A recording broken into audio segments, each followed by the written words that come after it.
السلام علیکم ورحمۃ اللہ وبرکاتہ۔ بسم اللہ الرحمن الرحیم۔ عزیز طلبہ، تفسیر کے آج کے سبق میں ہم یدعو من دون اللہ ما لا یضرہ وما لا ینفع سے سبق شروع کر رہے ہیں، توجہ کیجیے گا۔ اعوذ باللہ من الشیطان الرجیم، بسم اللہ الرحمن الرحیم۔ یدعو من دون اللہ،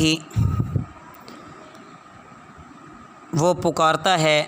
اللہ کے سوا، ما لا یضرہ، جو نہ اسے نقصان پہنچائے، وما لا ینفعہ، اور جو نہ اسے نفع پہنچائے۔ ذالک هو الضلال البعید، یہ وہ ہے جو دور کی گمراہی میں ہے۔ یدعو، وہ پکارتا ہے، لمن ضرہ، اس کو جو اس کا ضرر ہو، اقرب، زیادہ قریب، من نفعہ، اس کے نفع سے، لبئس المولا، بے شک برا ہے دوست، ولبئس العشیر، اور بے شک برا ہے رفیق۔ عزیز طلبہ، ان آیات مبارکہ میں اللہ رب العزت فرماتے ہیں کہ یہ مشرکین کا کتنا ہی احمقانہ فعل ہے کہ سچائی اور حقیقت سے دور جاتے ہیں، بتوں وغیرہ کی عبادت کرتے ہیں کہ غیر اللہ کی عبادت کر کے وہ کیسے نفع حاصل کر سکتے ہیں۔ سوال کا تو فائدہ ہی نہیں، یہاں جو فائدہ بیان کیا جا رہا ہے، فائدے کا تو سوال ہی پیدا نہیں ہوتا، ابھی تو نقصان ہی نقصان میں ہیں۔ اس کے بعد بتایا کہ جب قیامت میں بت پرستی کے نتائج سامنے آئیں گے نا، تو یہی بت پرست کہیں گے کہ کیا ہی برا دوست تھا، کیا ہی برا ہمارا یہ رفیق تھا۔ یہاں ایسے لوگوں کی مذمت کی گئی ہے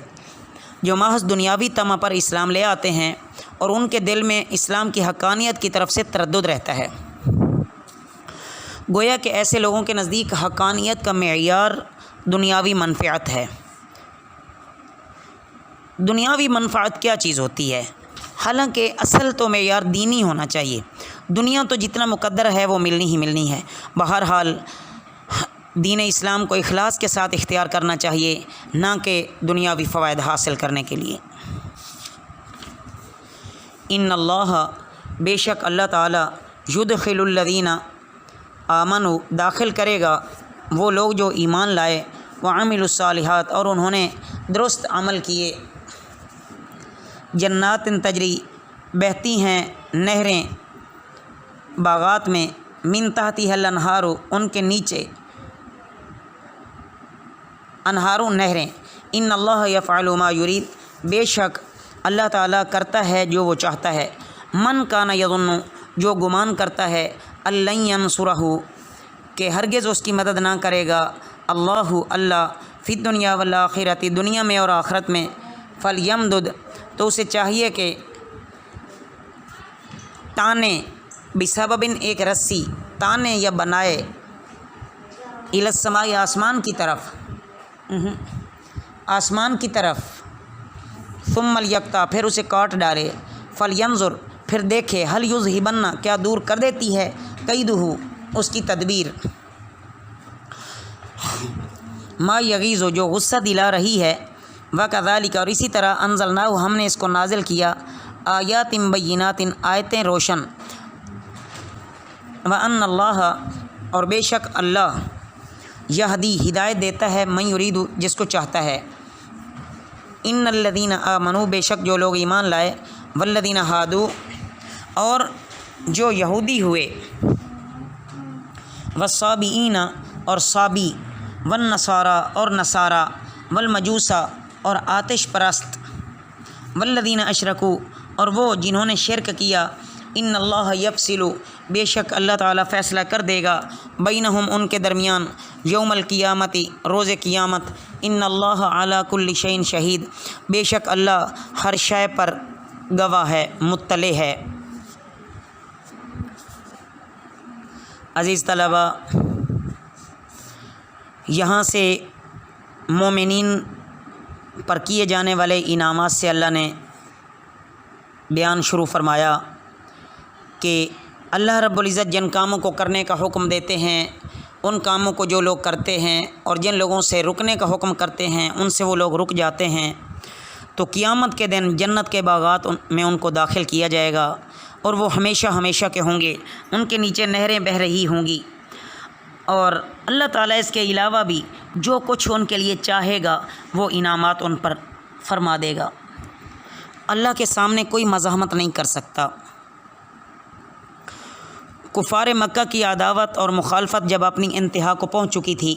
حتیٰ کہ انہوں نے نبی کریم صلی اللہ علیہ وسلم کے قتل کے منصوبے بنا لیے تھے،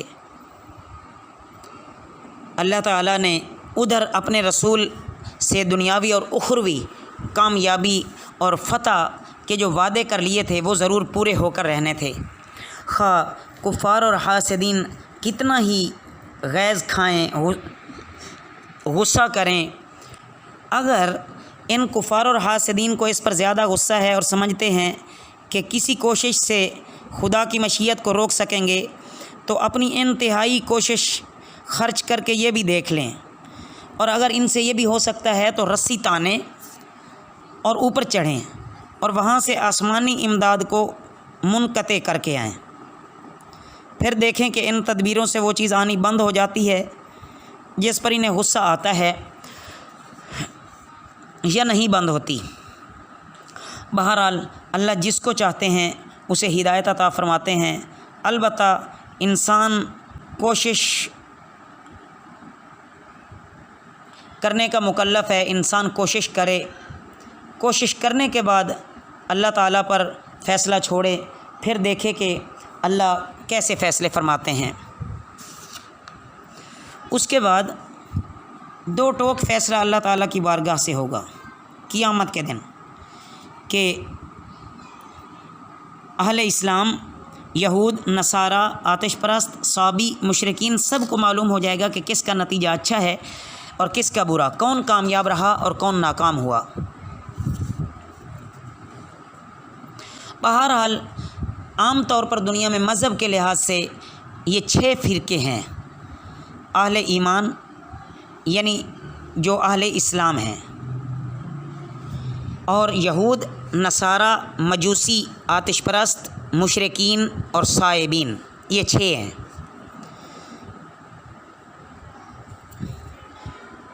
صائبین بھی اہل کتاب میں سے ایک فرقہ ہے جو فرشتوں کو پوجتا تھا۔ بالآخر اللہ تعالیٰ قیامت کے دن یہ فیصلہ فرمائیں گے کہ آج کون کامیاب ہے اور کون ناکام ہے۔ الم تر ان اللہ، کیا تو نے نہیں دیکھا کہ بے شک اللہ تعالیٰ یسجد لہ، سجدہ کرتا ہے اس کے لیے، من فی السماوات و من فی الارض، جو کچھ بھی آسمان میں ہے اور جو زمین میں ہے، والشمس والقمر، اور سورج اور چاند، والنجوم، اور ستارے، والجبال، اور پہاڑ، والشجر، اور درخت، والدواب، اور چوپائے، وکثیر من الناس، اور بہت سے انسان ہیں،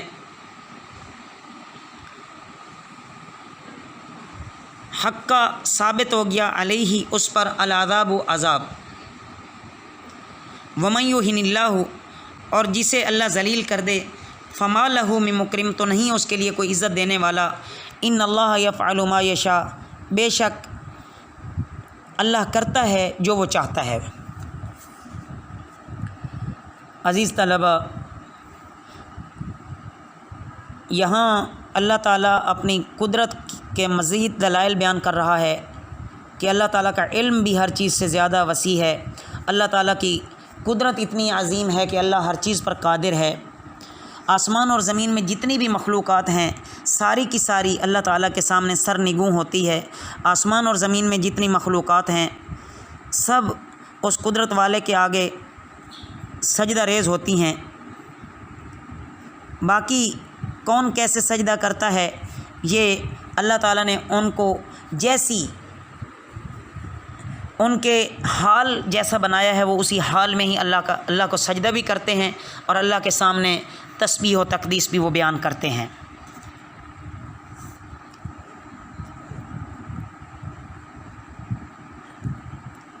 قیامت میں فیصلہ کرنے کے لیے بھی 2 وصف ہونے ضروری ہیں، علم کامل اور قدرت کامل۔ تو جو تمام عالم کا مسجود ہے، کائنات کی ہر چیز اس کی مطیع ہے اور اس کی مشیت کے مسخر ہے۔ انسان بھی سجدہ کرتا ہے، ستارے بھی، درختوں کی پتیاں بھی، ریگستان کے ذرے بھی، سمندر دریا کے قطرے بھی، پہاڑوں کے پتھر بھی، سب اس کے سامنے عزیز طلبہ سجدہ ریز ہوتے ہیں، لیکن ہر ایک کا سجدہ جدا نوعیت اور جدا کیفیت کا ہوتا ہے۔ جیسا کہ میں نے آپ کے سامنے عرض کیا کہ نمبر 1 ہر شے اپنے مناسب حال سجدہ کرتی ہے، یا دوسرا معنی یہ کہ تمام مخلوق فطرتاً اللہ کی فرما بردار اور مسخر ہے۔ اس آیت میں 2 جملے ہیں عزیز طلبہ، وَمَن يُهِنِ اللَّهُ فَمَا لَهُ مِن مُكْرِمٍ إِنَّ اللَّهَ يَفْعَلُ مَا يَشَاءُ، کہ اللہ جسے ذلیل کرے اس کو کوئی عزت دینے والا نہیں، بے شک اللہ تعالیٰ جو چاہے وہ کرتا ہے۔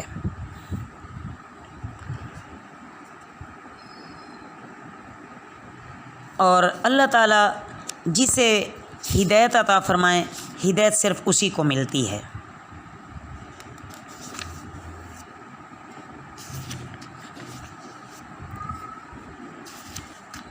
بہرحال عزیز طلبہ، ہدایت کے خزانے اللہ رب العزت کے پاس ہیں۔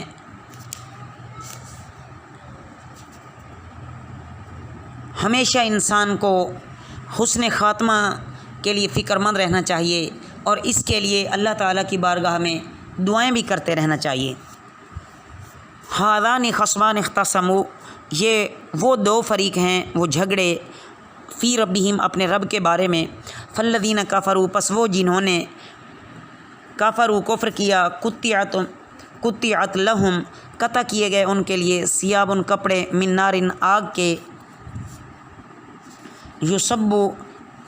ڈالا جائے گا، من فوق رؤوسہم ان کے سر کے اوپر سے،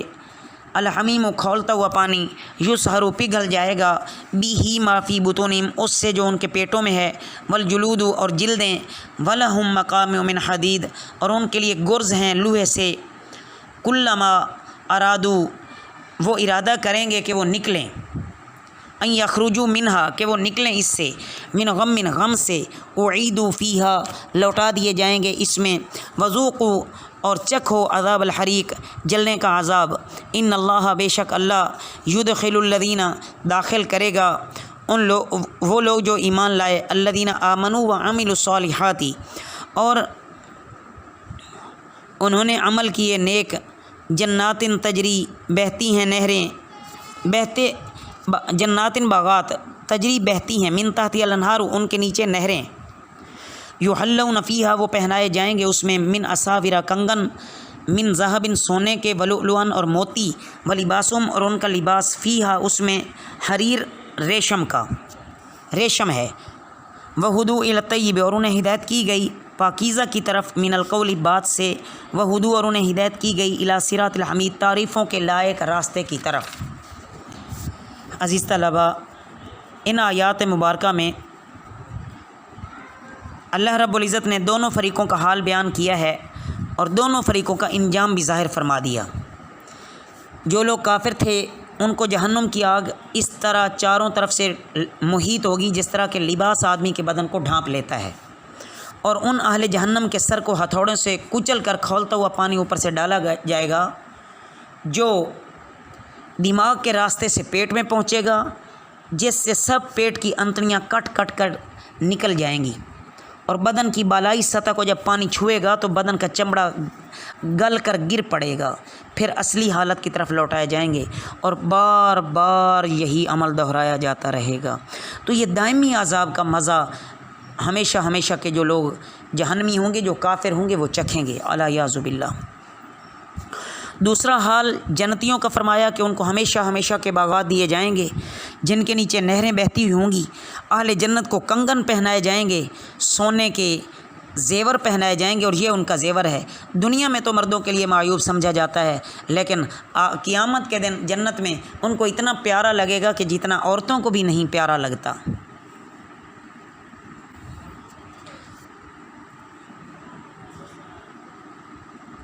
شاہی اعزاز ہے کہ ہاتھوں میں کنگن بھی شاہی اعزاز سمجھے جاتے ہیں، اس لیے اہل جنت کو بھی کنگن پہنائے جائیں گے۔ اللہ تبارک و تعالیٰ اپنی جنت کی نعمتوں سے ہم سب کو نوازیں اور ہمیں اس کے لیے خوب محنت کرنے کی توفیق عطا فرمائیں۔ اہل جنت کے ہاتھوں میں جو کنگن ہوں گے نا عزیز طلبہ، مفسرین نے فرمایا کہ وہ 3 طرح کے ہوں گے،